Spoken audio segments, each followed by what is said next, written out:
All right. Hey, welcome back to the GO4CEO channel, ladies and gentlemen, community, people out there in the internet and striving to build a business is not easy. All right. But when you have a little bit of sprinkled girl power, that's what you're going to learn today. This is an incredible lady. She's been building an incredible agency. The name of the agency is Far Beyond Marketing. And she's been touted to be one of the leaders in sustainability and technology integration and very innovative, reflecting the themes from previous episodes that we'll have. So we're going to learn a ton from Amber Gaige. Amber, thank you so much for being on the Go4CEO channel. How are you? I am so thrilled to be here, John. I am blessed beyond measure and caffeinated and ready to talk today. Well, caffeine's a good thing for many of us, right? Charges up some of those cells and gets us going. So, I love the background. We were talking offline a little bit about kind of the sense of what you have. And, marketing is so much about creativity and branding and things that you're messaging through. So, in the Go for SEO community, when we start our interviews, we love to hear about, what was Amber's thoughts? What were her ideas? How did she become an entrepreneur? How do you share that with the community? So we'd love to start off with a little bit of the background and we'll go on from there.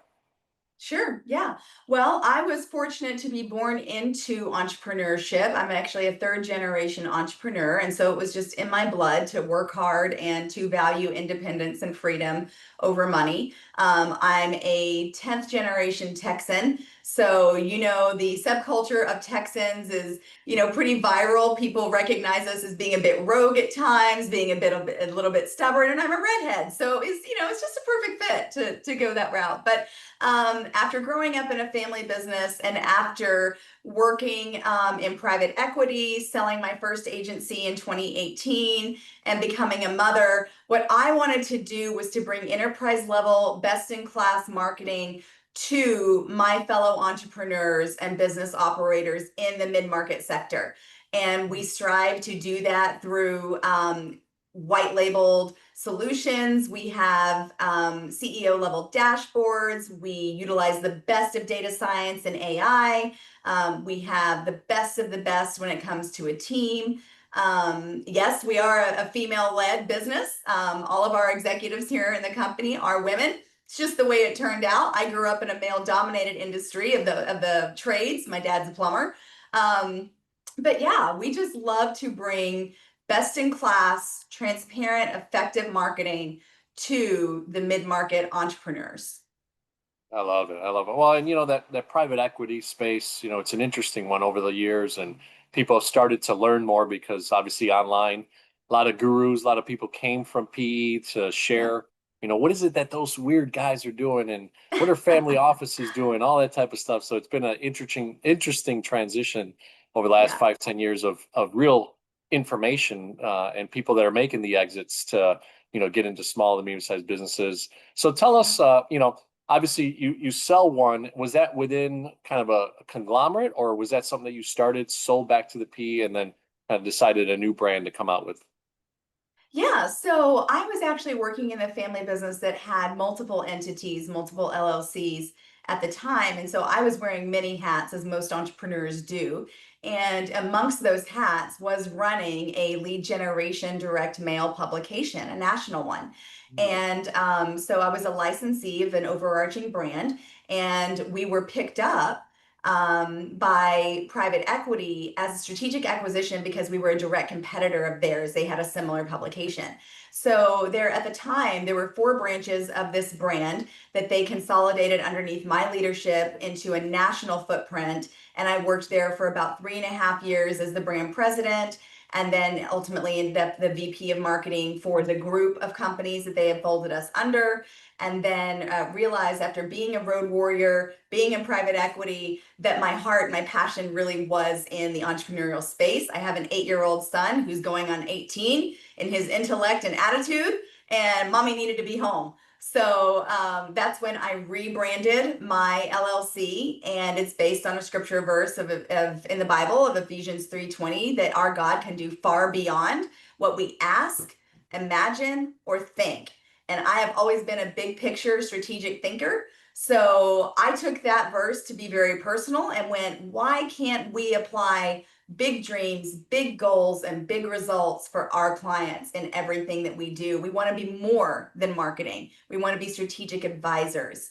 And so I wanted to bring that experience of family business, entrepreneurship, and private equity into the marketing sector. Yeah, it's such a unique mix, right? The talent there is combining all those efforts and the big pockets of PE or the big thinking that you had, and so cool to hear about your family too. A lot of times that blue collar strategy is what created that work ethic, and then all of a Yes. sudden now you've been able to bring in technology and some other areas of expertise and knowledge that you've grown from. So really, really cool stuff. At the Yeah. beginning, was it initially kind of a solopreneur venture? Obviously, you were, backed by a large entity and, good money and all that stuff. What was the beginning parts of Far Beyond and how you started to either bootstrap it or did you get some, funding for it? What was that, journey like? Yeah, so it was definitely a journey of faith, because leaving private equity and the securities that come from being backed by a big infrastructure with stock options, et cetera, was a hard move to make. But I received confirmation out of the blue when my grandparents, who I had never known, passed away, but they left me a very small inheritance. And I got a letter in the mail at the same time that I was praying about whether or not to go independent. And in that letter, was a $10,000 check. And I Wow. knew at the time that that was the seed money for me to rebrand and relaunch. So I did start out on my own with some offshore assistance from the Philippines, great people, many of which I'm still in touch with today. And we started offering fractional CMO services. We started offering just doing two or three things that we could do very, very well. And we started on platforms like Upwork and just things like that.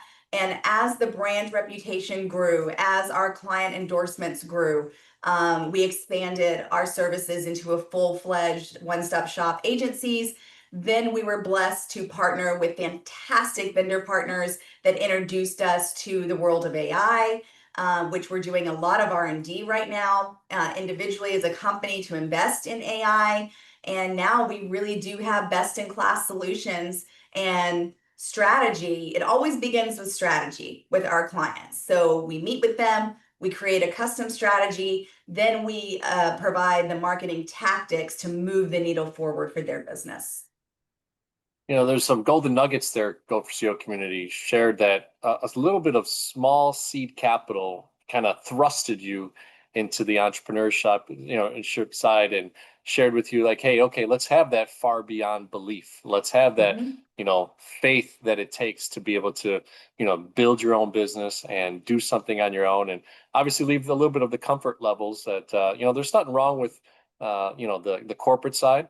I think a lot No. of people have made great lives. The number 32nd person at Amazon's probably doing pretty well, do all that type of stuff. But in general, entrepreneurship takes a little bit of a leap of faith, right, to be able to kind of make those small steps. And how cool is that? Although you didn't have a relationship with your grandparents, somehow they left you a little seed capital, and that was a really cool story to the beginning parts of Far Beyond. So, at the beginning side of things, you noticed you got some vendor relationships, you got a couple maybe clientels.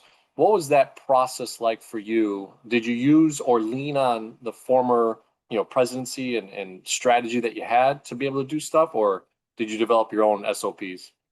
No, we really did develop our own SOPs. In fact, we partnered with someone who specialized in writing SOPs. I'm a huge proponent of always being the dumbest person in the room and surrounding myself with people who are brilliant and better than me.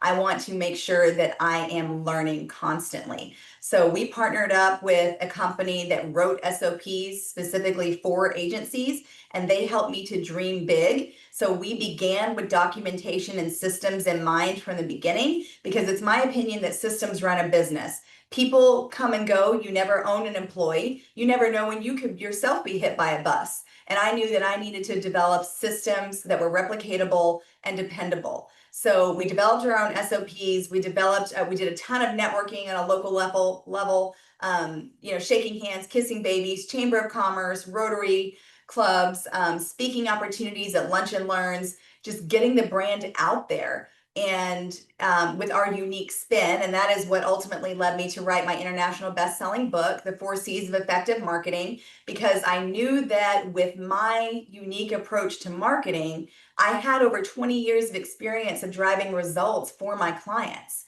So it was a matter of putting those systems into place that were replicatable so that then we could scale.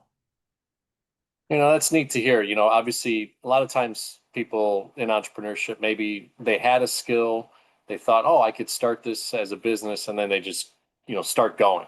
But it looks like Yeah. you invested, some of that seed capital into some of the infrastructure, which insulated you and made you kind of more effective than the average Joe starting a marketing agency and getting out there and trying to do what they feel like, hey, I have a passion, a love for this, but I'm not really running the business the way I should be. So it's really awesome to hear and great nuggets for our community to learn from. So Amber, you get started, you got some clients. What's some of that experience that you're leaning on to say, hey, okay, I've got the first client, I've got the second client. Is a referral based mechanism starting, or is it more you're using the marketing efforts that you've learned? What were some of the ways that you started to scale? Yeah, so we did use our marketing efforts and apply it to ourselves. We did a ton of outbound emailing campaigns through a vendor partner. We did establish referral partnerships where we would give kickbacks to other vendors in other industries that were in similar demographic spaces as us. So we would say, hey, you send us clients, we'll send you a kickback when they sign a contract, and vice versa. So a lot of partnerships there. In fact, some of our pre-vetted partners are even listed on our website today under our partners, because we knew that if we could surround ourselves with like-minded business professionals who were also focused on quality for their clients, then we would share a similar clientele and we would bring different services to the table for their clients. I did join some very powerful networking groups. One of them is Provisors. I'm a huge proponent of Provisors. They are an invitation only C-level group that is national. You have to have at least 20 years experience. But these kind of groups that focus on quality, that focus on serving their clients, that also focus on sharing resources to help you grow your business infrastructure, hugely helpful when it came to us scaling. And we have doubled the size of our business year over year for the last 4 years. That's impressive stuff. And, obviously doing that means that you were engaged and you were, like you said, networking. Provisors, I've heard of the group. There's a few of them here out in Chicago, and certainly some friends that engage in there. And, being around like-minded people allows you to also, feel some trees through the forest, right? To see some things Absolutely. that maybe you aren't seeing, because you could collaborate with someone, say, hey, I'm having an issue. I'm doing this, or this isn't working out. What's going on? And those are the types of things that people forget. If you invest in those groups and you invest time and money, the return is pretty amazing. So awesome. It So is. I guess one of the things that we always like to hear is, in this type of business, you get a client and you service them. What are some of the things that you did or you walked through as a process? Since you put so much time and effort into SOPs up front, what were some of the things that maybe you noticed that were really the glue to the way the client really appreciated how you did things that far beyond? Absolutely. So most of our clients come to us because they've had an unfortunate experience with another marketing company that has not done them a very good service. Marketing, I find, is very diverse. That's the beauty and the curse of it. You have both the analytics and you have the creative side. Those two have to marry together in order to get great results. Unfortunately, a lot of times people will focus on one specific tactic, like Google Ads, for example, but they will never give attention to the efficacy of their website and the fact that people are bouncing off their website as quickly as they go to their website. So one of the things that we do is we always begin with strategy and messaging. It is our foundational package. We always offer a complimentary consultation with every new client where we align with their business goals and we say, tell us what you want to get out of your marketing. Is it client acquisition? Is it brand awareness? Is it revenue generation? What does it look like? Then we take their business goals and we cross-reference that into a customized strategy. But at the core of that strategy is clear messaging. If we talk above people's heads or we confuse, then we lose. I am very blessed to be one of only a few hundred people certified by Donald Miller in the StoryBrand community. We apply StoryBrand to everything that we do because it works. When you apply story to your website, your email, your text messages, you're going to see a 10x return across the board. It's proven time and time again. So we always begin with strategy and messaging before we ever talk about other tactics such as SEO, PPC, Google Business Profile. Then we get into the fundamentals of fixing what may be missing in their marketing currently.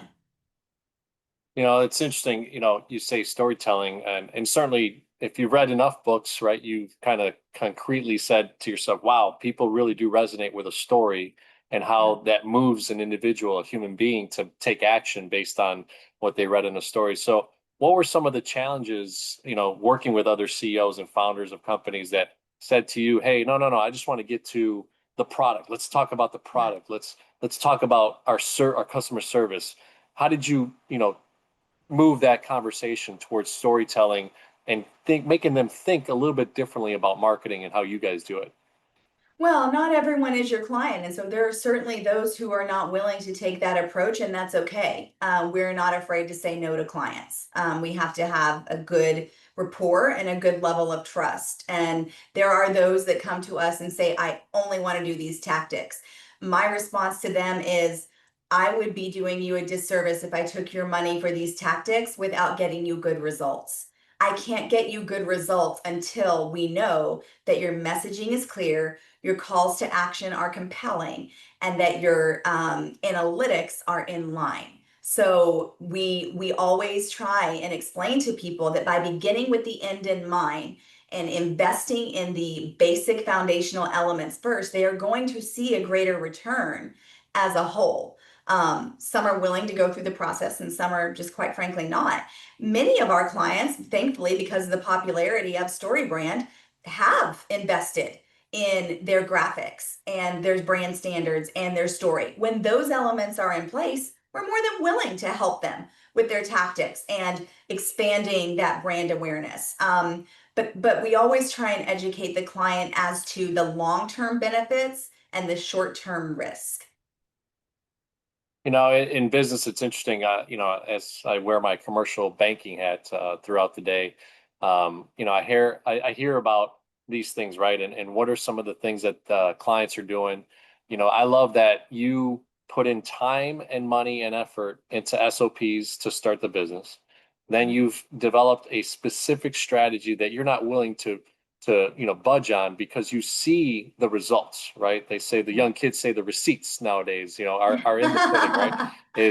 Is about what you're doing and how you're pushing it. So, and yeah, 100%, not Go4CEO community, not every person or every company is a client that should be doing business with you. And you've got to be bold enough to say, hey, this probably isn't a good fit. Because you save them time and money, and you save yourself some headaches and time and money. So Right. it's a good combination to have. So awesome stuff. So look, you've shared niches, you've shared storytelling, you've shared strategies and SOPs. What are some of the ways that you started to grow the agency beyond you? Because obviously you had a presidency role, so you knew leadership, but now going into your own business, you have to pay that person that's coming on to your to your staff, and you have to be able to do some HR things and all those types of things. So what was that experience like, and now having to hire and bankroll and payroll some of these people? Terrifying. I think when you get to a point where you have to start taking off the many hats that you've worn as an entrepreneur, owner, operator, you feel very vulnerable. But the benefit is, for me, I live a life of faith. And so I cover my team members in prayer every day, and I surrender my goals to the Lord every morning. And bringing the right people that share your heart for customer service and servant leadership, who will align in your culture, is hugely important. So the first person that I invested in was a great financial bookkeeper and CPA firm. That is not my strength. I am not a numbers girl. So I knew that if I was going to stay out of trouble with the IRS, I was going to have to set up my books very, very well. So it was a heavy lift. to pay for bookkeeping services from the beginning, but it also kept our invoicing progressive and up to date. So with the money handled, I could take off that piece and know that I was getting clean financials consistently and that my clients were getting billed accurately. So that was number one, was working with a bookkeeper, a CPA firm, and an attorney to make sure that these foundational elements were taken care of. The next thing that I invested in was a virtual assistant to help me manage my time, because I can't sit in my inbox every day and go out and sell a new client or get on a stage and speak. So a virtual assistant to manage my communications, to flag things, to book appointments for me, that doubled my capacity. And then once that occurred, God brought me an amazing director of operations who shares my creativity, who shares my heart for clients. And now that we have a team of about 14, they report directly to her. And I stay out of the operations, and they want me out of the operations. I only cause issues when I step into that. So Angela's fantastic. And she is also has a background as a copywriter. And so, we share our office together, and we daily powwow, and it's a matter of bringing your team in. I like to build teams from the top down. I'm going to bring in a leader and empower them to bring in the systems and processes that they feel that the company needs so that they have the appreciation and authority of the team, and then move on from there. So it's not a matter of bringing in people underneath me. It's a matter of bringing in like-minded leaders who can lead better. That's very, very powerful. Huge statement right there. And the last minute and a half or so, Go4CEO community, I would replay that over and over and over to understand strategy of building a team, right? Because a lot of us realize, there's an old book called Cash Flow Quadrants that talked about, an employee trades hours for dollars. It's a A great book. solopreneur basically becomes, his own job maker, right? Or Yeah. his or her own job maker, and then you become a business owner. And I think a lot of times that solopreneur to, oh man, this is going to be painful. I got to pay 70,000, 100,000, whatever benefits and everything. People don't realize. But I love that you mentioned a great CPA, bookkeeping as well in there, a great attorney. I will selfishly say a great commercial banker is something to have. Absolutely. Yep. Because capital and growth and strategy, it's really good to have three or four people around that table that you could kind of lift up the phone and start talking to. Obviously, you had your networks that you were part of with provisors and all that stuff, so that's also too. But those are three key strategies. I always say that a great CPA, a great attorney, and a great banker is kind of the foundation of most businesses, and with a CEO and founder like yourself to help you grow. So I Yeah. love it. I love it. So let's go into, some of the things that helped you when you started building your team. What were you doing to engage them? Obviously, you needed to figure out too, what were some of the market costs, right, for someone that was talented. Yeah. How did you start from that 10,000 in seed capital, growing the business, probably putting some retained earnings into the company, and then figuring out, okay, this is the right time. Now I want to spend 50 grand, 100 grand, whatever it was to start with that key person that you brought in. Yeah, for sure. So the resources that helped me to design the next steps of the business were two incredibly powerful books. One is the Mike Michalowicz Profits First. I recommend every entrepreneur and business owner read Profits First. It guarantees you that you're going to be paying yourself. It gives recommendations on how much money to set aside for operational expenses such as HR. And it also helps you to set aside how much money you need for paying your taxes. So, huge proponent of Profits First by Mike Michalowicz. The second thing that I built my company on was the Entrepreneurial Operating System by Gino Wickman. I believe in effective meetings. I believe in putting the right person in the right seat.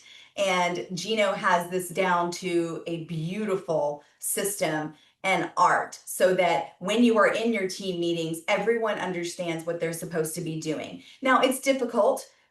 when you are a startup company. You can't always implement all aspects of these books right away. And I think that frustrates a lot of CEOs initially when they're going, well, this is a square peg in a round hole. Well, don't be afraid to make it yours. One of the things that we do to maintain communication and tasks is that we have an all hands meeting every week with all of our employees where we discuss goals, clients, roadblocks, time, anything that we need to discuss as a team. But then we par that down and we also have department head meetings. And those department heads meet together and we say, okay, where are we with each department? What roadblocks are we encountering? Where are we behind? Where do we need to sharpen our swords? And so I think by maintaining consistent communication, consistent cadence of meetings with your team members, and then also following those processes and procedures and holding people accountable to the platforms and processes that you have put into place is huge. I could, go on in terms of the platforms that work well for us, but that's a very personal decision.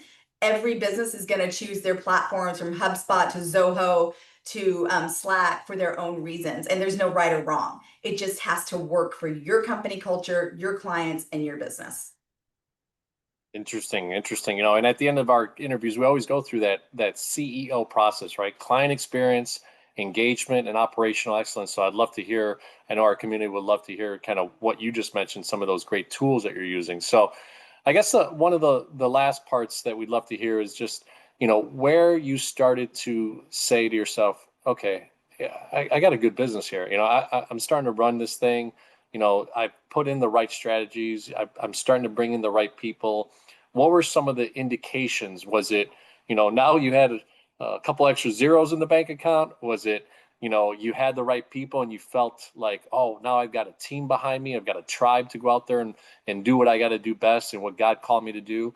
What were some of the indications? Because I think a lot of entrepreneurs, have that self-doubt every once in a while, right? And almost on every other hour basis of just trying to figure out like, all right, am I gonna make it? Am I not gonna make it? Am I making it? So, Right. but it's such a cool journey. I always like to hear, when was that time between either the team that you had, the consultants around you, the network? When was it that you started to say, okay, I'm here, I'm starting to do things? I don't know that that I'm even there, to be honest with Okay. you. I believe that this is a journey. I feel very blessed every day to come into an office. I will tell you that one feather in the cap moment was when I could move my company out of my home and actually rent an office space. I thought, wow, I we're made legit now. it. We have 4 desks in a room and we have keys to an office building. So cool. It feels so legitimate. So I think there are those markers that should be celebrated with your team when you have achieved certain milestones that are important to you. But I really look at this as a lifelong journey, and my goals change with the metamorphosis of the business. So yes, we are a legitimate business now. It has taken about 4 years for us to get to the point where we are. But now the next goal is growth by acquisition. The Mm, next goal is what can we white label to offer in terms of software as a service projects. I don't know that we ever really feel like we've arrived. And if we do, then my fear is that I would start to stagnate. I want to always grow. I want to always metamorphosize. I want to always change the business and get to that next level. I think that's part of the lifelong passion of an entrepreneur, especially a serial entrepreneur. We're never satisfied. We're like, great, cool, we did that. And I think we do ourselves a disservice by not celebrating enough. And my CPA tells me that all the time. She's like, do you realize how well that you're doing? And I'm like, yeah, that's great. No, we need to focus over here. So I actually try not to focus on the victories that we've had and always keep that forward momentum towards what's the next goal, what's the next hurdle, what's the next milestone, and just keep facing forward. It's a great mindset, right? Obviously, I think we do need once in a while some people to kind of push us to say, hey, wait, hey, you actually Yeah, did something pretty good here, right? So yeah, it wakes us up and your faith-based side, I always talk about, the 5S, right? Faith, family, fitness, finance, and fun. You got to stick some fun in there, right? To be able to Yep. kind of stay sane. So I'm Yep. sure you do. You got an 8-year-old beautiful boy that you've been able to bring to the earth and create some great times with him. So I love it. I love it. And really your team really starts to become a family as well, right? Yes. Especially at a smaller level, I think you have that continuity and that touch with each other. Why don't you tell us a little bit about that? As you started growing the team, what were some things that you've been able to do from, let's say, do you do, not only do you meet weekly for business, but is there anything personal that you've done, or do you try to keep, the CEO, founder separation between relationships and stuff like that? Absolutely not. I want to be a family with my team. The ladies and I just attended a VIP cocktail hour for a local publication that we are partnering with, and so we went and had drinks and cocktails and hors d'oeuvres and dressed up in our pantsuits and networked the other night. So that was a blast. We try and do team lunches as much as we can. We are excited to take a team trip here towards the end of the year to maintain just some of that connection.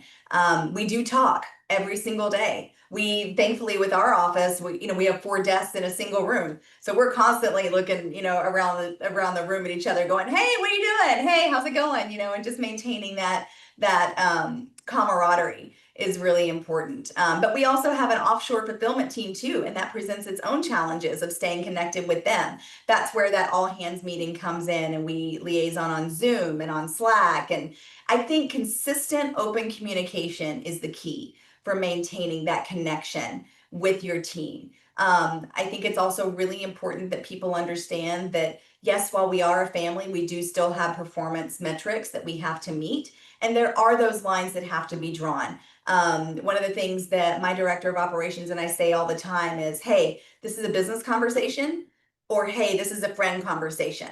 And we're able to segment out those topics to say, "I'm wearing this hat right now as your friend, but I'm going to wear this hat right now as your director of operations." And that helps me in my ADHD brain to go, "Oh, okay, I need to dial in here and look at it from this perspective." So I think maintaining healthy, respectful boundaries, but also maintaining a continuity of valuing each other as organic people is really important.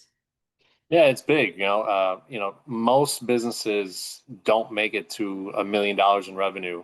I know a lot of people don't realize that there's only about 7 to 8% of the businesses in America that make it to $1 million in revenue. And that sounds like, Isn't wow, that that's crazy? really interesting. That's crazy, right? Yeah, And you would think so many businesses do it, but they don't. yeah. And there's, 24, 25 million, maybe more now, throughout the last few years after the pandemic and stuff. So, I guess one of the things that we always try to consider as well is, the funding.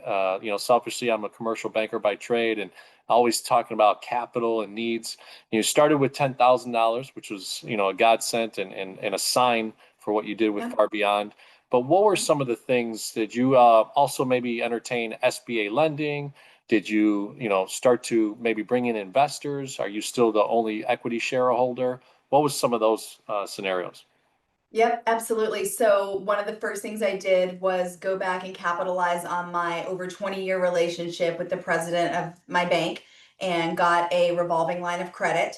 Because again, I had started my first agency in 2013, I had sold it in 2018, so I had an existing commercial partnership with this bank. And so when I relaunched, I immediately went to them and said, "Hey, I'm relaunching. I'm going to need a revolving line of credit." So that's one of the first things that I did was to work with my commercial lender and establish that. I am in the process of getting an SBA loan right now through a fantastic firm that shopped around to get me the very best terms available. They've had the most tremendous customer service available. Can't say enough about my guy, Irving Cruz. He's just been chef's kiss, the best at holding my hand and getting me those.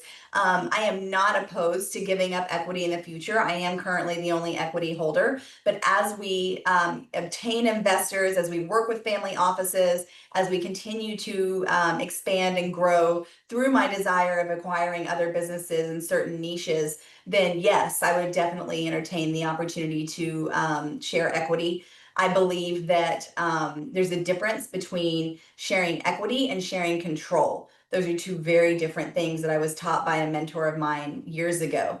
So yeah, those are some of the avenues that we're pursuing.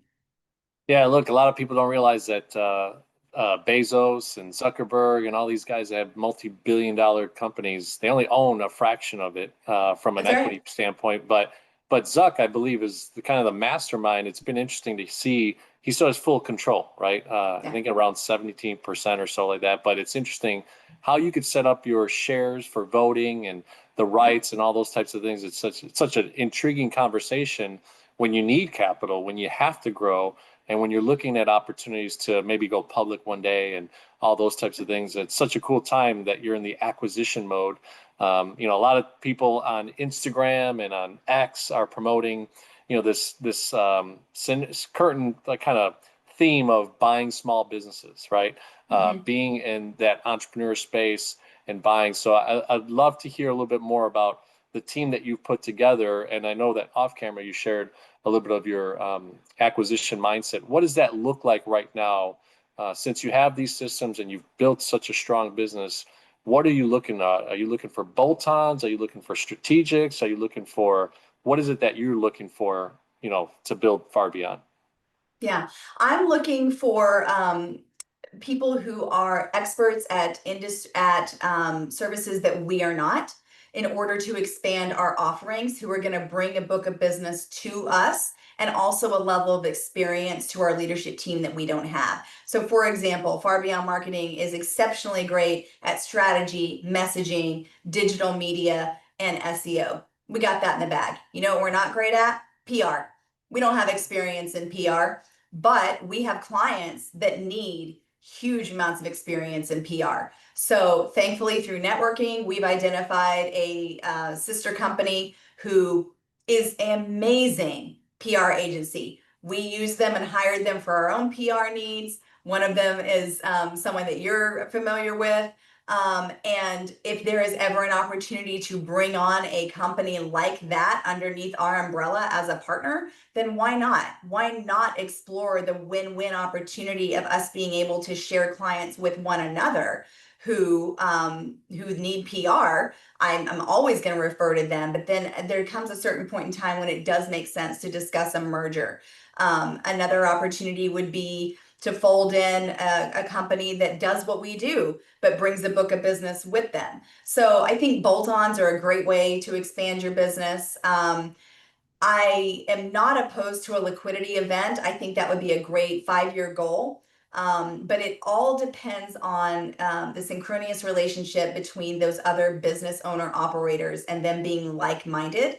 And marketing is such a hyper-segmented industry that I think it's hard to find people that want to run the business the same way. And as you know, when you are buying businesses, it's hugely important to align the back end operations. So it's one of the first challenges that you have to look at when you're talking about growth by acquisition is whether or not you're going to be able to align your services. Yeah, I mean that's big time. A lot of my buddies that are in the broker space and M&A side, they always talk about the emotional sense of a seller and how a buyer has to really understand, okay, is this the right fit? Are you spending enough time? Did you do enough due diligence? Are there little potholes that are going to happen anyway when you do acquire a business? Because you can't know everything. The financials do tell a story, but it's Right. interesting the culture and the dynamic of the leadership that you acquire and how will that mesh. And sometimes it works out, Right. sometimes there's some failure in there, but a lot of times really growth and if there's symbiotic relationships and understanding and do they have a percentage of the market that you don't Right. have, it could be such a great way to grow, and then maybe one day going public, right? And letting Yeah. the public tell you, hey, we believe in this product. We believe in what's going Right. on and what you're doing. So awesome, awesome stuff. Well, Amber, it's been really cool to hear kind of your journey, the faith-based side. I love that side of things, and it really lays a foundation for everything you've done. Mhm. With CEO and Go4CEO, we do C is for client engage experience, E is for engagement, and O is for operational excellence. So from a high level, value proposition, what does a client experience with Far Beyond in those first probably 30, 60 days? White glove. consistent communication. Our phone lines are even text enabled. So we are hand holding every step of the way. We are assigning an account manager so that our clients never feel like they're in the dark about what's happening with their business. So we are highly personalized, high touch, very transparent, very committed to simplicity in terms of our contractual terms, being work for hire. So when we are onboarding a new client, they're going to hear from us in a variety of different ways, probably until they're tired of hearing from us. Once they're established as a client, then we move to a monthly cadence of calls to give them their reporting. And then we are always available 24/7 to answer any questions that they have. But then we empower them with tools to get them what they need when we're not available too. So CEO dashboards, consistent emails. We try to put the systems in place so that our clients are always being communicated with. I think client communication is one of the most overlooked and underperforming areas of business as a whole. Well, let's go a little bit deeper. I mean, our CEO ending, can be thwarted sometimes. I love what you just said. What do you think is missing in that scenario?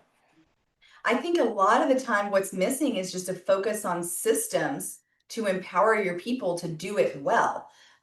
We call Chat GPT Big T. He's a great intern, but it's junk in, junk out, right? Yeah. So if we are empowering our team with platforms such as a text message phone call, so that our clients can send us a text message instead of picking up the phone and calling, and every member of our team, our client support team, gets that same text message, we're going to respond that much faster. So I think it's hugely important to invest again in systems and in processes that are going to allow your team to serve your clients without roadblocks. I love it. I love it. So engagement is an interesting one. I always talk vendors, you need to have a human relationship with, Yeah. clients and employees, right? So what are Yeah. some of the things? I know you mentioned the ladies' night out the other day and some of those things. Are you doing things with your vendors? Are there, I guess, off-site things that you do? What are some of the ways that you really engage with the Far Beyond team and beyond that? Absolutely. I mean, anytime our vendor partners invite us out or ask us to sponsor an event, we do our very best to support our vendor partners with their efforts. We sponsor some of our kids' school events. We're on the back of t-shirts there. But yes, we absolutely want to be a great vendor partner for our vendors. So yes, we will throw events. We will have quarterly luncheons. We are actually about to endeavor to start a secondary company where we are going to have quarterly empowerment seminars for our clients where we bring in our vendors to feature their services. And then, of course, we have our vendor partners listed on our website as well, so that when our clients have a need that goes beyond marketing, we can say, hey, look, we know these credible commercial lenders. We know these credible printers or whatever they may need. It's all a part of that circle to make sure that your vendor partners share your commitment to quality and that you're opening up those doors to help them grow their businesses as well. Yeah, trusted partners is a big deal. I'll segue just a little bit because we didn't get a chance to totally, but I don't want to give, I want to open up the light to the 4 C's of marketing that you shared. Can you share a little bit about the book and how that's been engaging the community, engaging the workplace, and what you did in the efforts to build the book as well? Oh, absolutely. So the goal of building the book was to empower busy business owners with a guidebook for marketing so they didn't have to go take an MBA course and they didn't have to feel like they were being talked down to in every marketing meeting that they took. So I wanted them to literally have a thin book that they could read in a weekend that would give them the 4 C's of effective marketing, implementable strategies. There's even an appendix in the back for the terms that we as marketers frequently throw around that we assume people understand: SERP, SEO, ROAS, ROI, and people are looking at us going, what? So I tried to really simplify it for the busy business owners, regardless of what industry they're in. But the 4 C's of marketing are: number one, clear copy. You need to be able to talk about your company in a way that people will listen to you and understand what you do in 2.5 seconds or less. The second C of effective marketing is consistent branding. please don't jack around with your logo, your brand standards, your colors, etc. If you confuse, you lose. You need to have a set brand standard, set fonts, set colors, and it needs to be consistently represented everywhere that your company is, from your website to your business cards, everywhere you go. The third C is customer demographic. Who is actually paying your bills? Half the time when we go in and we do a database analysis for our clients, the people that are actually paying them are not the people that they're marketing to. And we're Hmm. going, hey, we need to adjust this. These are the people that are finding value in your products and services. You're talking to people over here. So let's pivot. We've got to make sure that our messaging and our offers are aligning with the people that are actually keeping our doors open, right? So customer demographic is hugely key.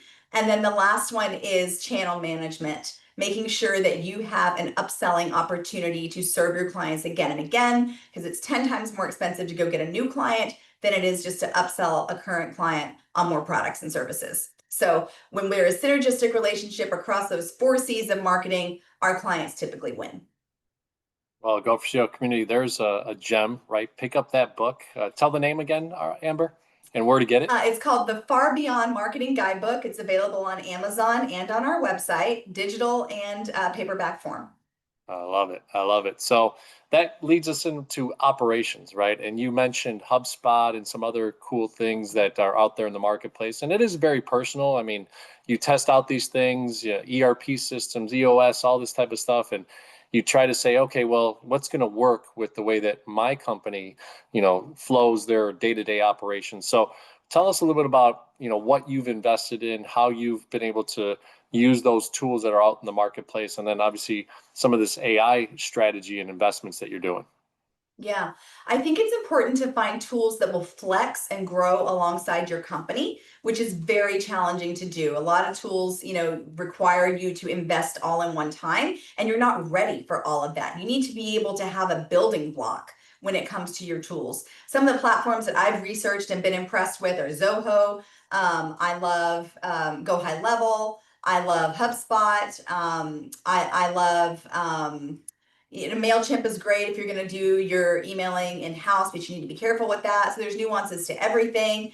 The AI that we are investing in is going to enable us to have project managers that can handle up to 1 million clients without us ever having to hire another project manager, because it's going to tie in client requests, client communications disseminated across the different platforms, assign it to our team, and then automate a lot of the follow-up on our behalf while still sounding very much customized.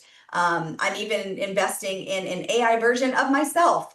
So there's going to be an animated Amber that's going to teach a course online about the 4 C's of marketing. So those are some of the platforms that I think are hugely important. In terms of categorization of the platforms, I think you need a great financial platform, a great communication platform for your team, internal and external. And then I believe you need a great platform for project management, making sure that as you're running through your projects, that you are tracking every single aspect. I love it. Well, Go4CEO community, Amber just shared a little bit of a nugget there, right? One of the things that AI is doing, it's actually being able to replicate you, right? Personally, and start to think like you and give it some of the content, right? And the things that you've been able to do throughout your experience. Maybe there's videos, maybe there's copy, there's so many things that you could put into this as a data that brings out some of that personality in Amber Gaige into an AI agent, as they call it. And I'm investigating too. So it's kind of a cool journey that many of us are on, and trying to figure out how do we have this tool, and don't let it disrupt, like, oh my gosh, life is ending. It's more about, how can we ask this thing to be able to be such a great component of our day-to-day life, right? So Yeah. really, really good stuff. So Amber, tell everybody, website, best way to communicate, who might be, either on LinkedIn or some places where they can reach out to you or some of your team. Sure, absolutely. You can find us through our website, which is farbeyondmarketing.com. You can connect with me on LinkedIn, Amber Gaige, Gaige. My team is very active on social media on all the platforms. So we would love to stay connected and have any consultations that people want to have. Well, we're excited. We try to bring on our former guests every 18 to 24 months. So looking forward to having you.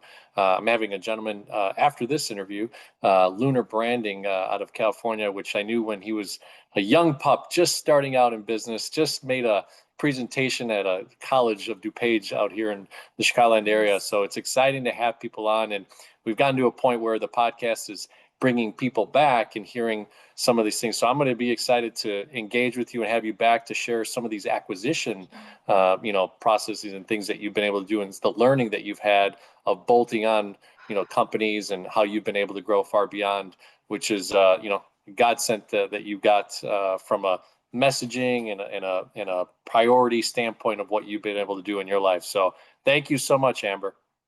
Thank you for having me on, John. It was my privilege.